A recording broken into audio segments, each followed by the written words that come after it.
assim, um dos grandes, né, sei lá, percepções que eu tive, ou conclusões, ou insights, é que a gente tem uma visão que os russos são durões. Sim. São os casca-grossas. Eles são os caras... O russo... É o cara, Putin em cima de um urso sem camisa na isso, Sibéria. é todas essas coisas. Os caras, naquele inverno, os caras são fortes, os caras são resistentes, os caras são meio inabaláveis. E a minha percepção é... Eu não tinha essa visão, né? Lendo, estudando. Fala, pô, a Ucrânia, os ucranianos são os underdogs, eles são os fracos, são a vítima. Eles sim são a vítima, mas eles não são uma vítima frágil. Os caras são muito durões, muito fortes, muito resistentes, muito. E assim, é só você pensar, pô, nós estamos indo para quase 4 anos de guerra. E os caras estão enfrentando os tidos como casca grossa, que é o maior território do mundo, uma das maiores potências militares do mundo, e eles não perderam. Ou seja, esses caras não são brincadeira. E eu conversando, né, com as pessoas, eu tive um dia ali um painel que eles queriam mais ouvir a minha impressão do todo do que eu conversar com eles. E foi muito interessante porque eles me perguntaram, né, isso. E aí eu soltei essa. Aí eu falei, eu não sei, o mundo não capta, não tem essa imagem, pelo menos na minha visão. Sei lá, as pessoas podem discordar, ter outras visões, mas eu acho que o mundo não capta essa visão dos ucranianos, que eles são fortes e durões. E eles falaram, é curioso isso. Aí uma das pessoas ali na reunião virou e falou assim para mim, porque nem a gente sabia que a gente era assim. Ah, entendi. Ou seja, eles estão formando, eles saíram daquilo, né, desde que começou, maiores do que eles são. E eles estão descobrindo a força deles. Porque eles já foram vítimas de um genocídio de fome, né, o Holodomor. Eles já passaram por um monte de coisas e eles não conseguiram resistir. Ok, resistiram porque eles não acabaram, mas não desse jeito que eles estão resistindo agora. E eu achei interessante, porque realmente dá para perceber que é uma coisa que não tá claro.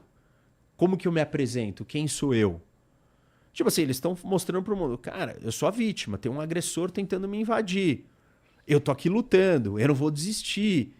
Mas não tem uma persona bem definida, apresentada. Entendi. De quem eu sou. E talvez não porque eles estão em formação, porque eles estão se descobrindo como povo, como nação. Mas todo mundo com a sensação de que a ideia da Rússia é extingui-los como povo. Ah, isso é unânime. Unânime.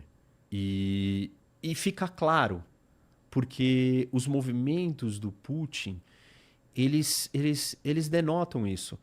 Quando a gente olha para o que está acontecendo agora, né? Todas as oportunidades que o Trump está dando para o Putin e a maneira como o Putin corresponde ou não corresponde ou reage às opções que o Trump dá para ele, o Trump está sendo muito generoso com o Putin desde o começo. Agora o Trump está começando talvez a ficar cansado do Putin e está sinalizando que talvez ele não vai mais ser tão amiguinho ou vai dar tanto espaço para o Putin. Mas isso mostra uma coisa que era óbvia desde o dia que, em 2022, quando a Rússia cercou a Ucrânia. Quando cercou, todo mundo falou, não vai invadir, imagina. Isso é um blefe do Putin, ele quer fazer pressão para o Ocidente ceder, para entregar mais alguma coisa. E eu falei que ia invadir. E eu acho que essa é a leitura errada do Putin, e essa leitura está se repetindo de alguma forma agora. Não, o Putin está cansado, não tem por que ele continuar, ele não quer continuar. E claramente ele quer continuar. E não tem nada que ele aceite a não ser o domínio total ou a destruição total da Ucrânia.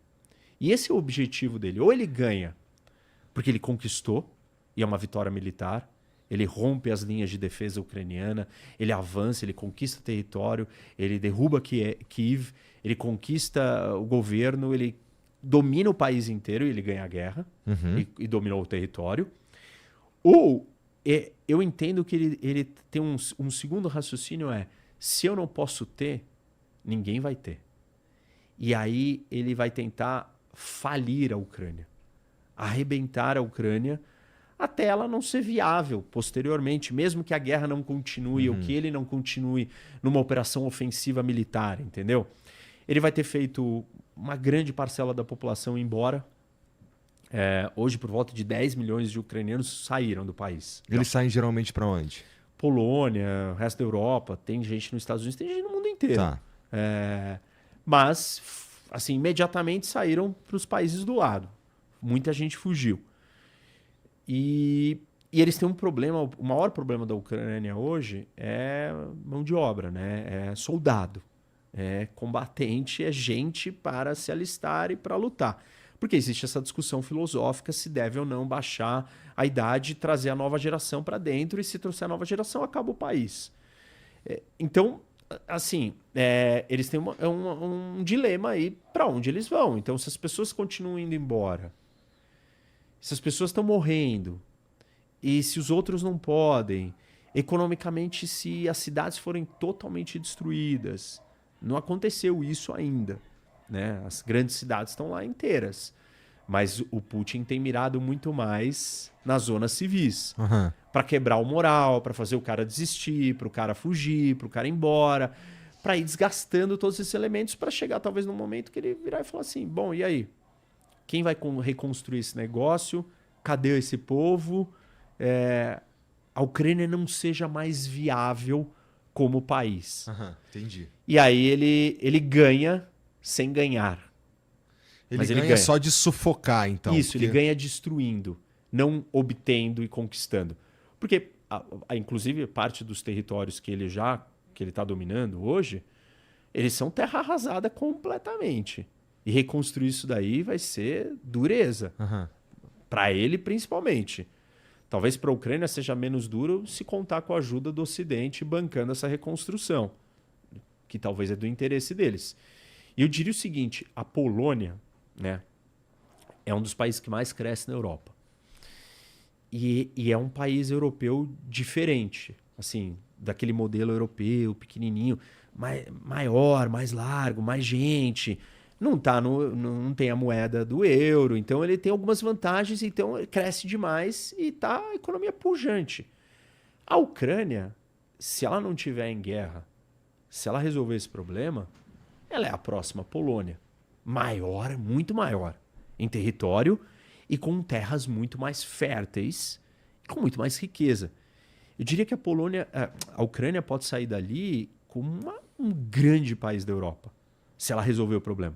Então ela tem um caminho para dar certo, mas ela tem que conseguir sobreviver essa turbulência, esse maremoto. Contar com a ajuda da Europa, dos Estados Unidos, precisa contar com a ajuda ali, porque, bom, o Trump também estava falando que os Estados Unidos estava sinalizando que ia diminuir ali a ajuda à Ucrânia, não é? Isso.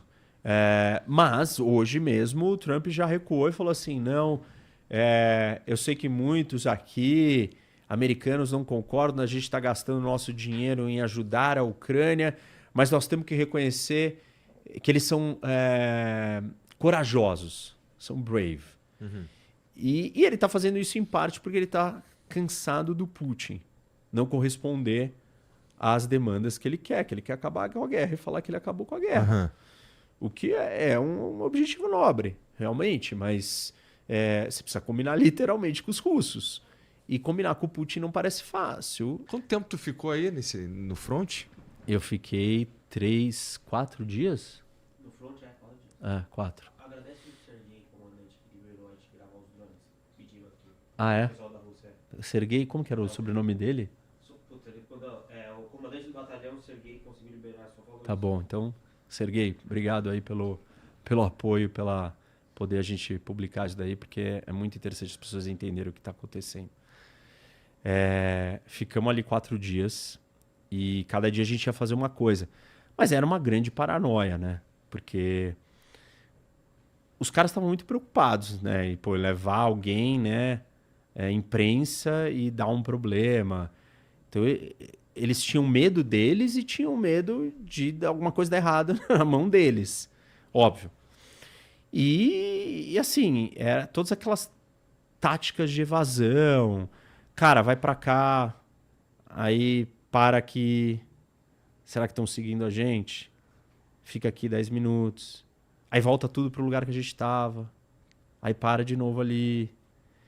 Entendeu? Pra ficar despistando, quebrando, tipo, qualquer padrão de que alguém tá observando, seguindo a gente e tal. E os soldados, eles não estão colocados num quartel. Eles estão em casas abandonadas de civis. Em grupos de 5, 6, 10. E, tipo, parece um monte de casa abandonada. Aí, de repente, você vai lá, passa, tal, tá, aí começa a brotar soldado do nada. E tu passou algum sufoco assim que tu falou, porra, agora eu morri? Não porque eu não vi nenhum drone. Mas, eu pensei, se aparecer um drone aqui, aí, cara, eu não sei, aí é muito difícil de ser. Tem muito o que fazer, né? Porque, tipo assim, eu pensava, cara, tipo, tá bom, você vai jogar um negócio, explode, ele explode num raio, vai ter estilhaço pra todo lado. Você tem que conseguir, tipo assim, cair atrás de uma coisa totalmente protegida. E alguns deles viveram isso. E conseguiram sobreviver. Tanto que contaram a história pra gente, mas... mas esse negócio do drone é uma coisa louca. E a evolução disso é agora os drones que estão chegando que vão abater o outro drone. Entendeu? Drone antidrone. Isso. Drone contra drone.